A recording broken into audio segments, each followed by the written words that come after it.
যে পরিমাণ গরমে মুরগির পুরা কাহিল হওয়ার অবস্থা। এই যে আমি যদি এই মুরগিটা একটু দেখাই বা যে কোনো মুরগি দেখাই যে গলা হা হা করতেছে, এটা 11টা 11:30টার পরে আর কোনো খাবার পানি দিবেন না, খাবার দিবেন না, আর পানি দিবেন হচ্ছে ইলেকট্রোলাইট দিতে পারেন আপনি।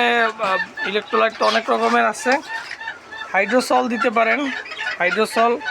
তারপরে হলো এই যে এটাও দিতে পারেন, হাইড্রোসলের পরিবর্তে আর একটা দেওয়া যায়, এটা হলো হিটলার, এটাও খুব ভালো কাজ করে। এটা দিতে পারেন 1 মিলি 1 লিটার পানিতে দিতে পারেন, অথবা বেশি মুরগি হলে 4 লিটারে 1 মিলিও দিতে পারেন, এইভাবে দিতে পারেন। তাহলে মুরগি এই যে হা হা করতেছে, এই গরমের থেকে মুরগি বাঁচবে। আর 11টার থেকে হলে 1টা পর্যন্ত হলে দিবেন হচ্ছে রেনাসি, এর কোনো বিকল্প নাই।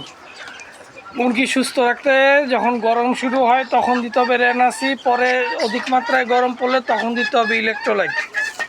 আশা করি সবাই বুঝছেন।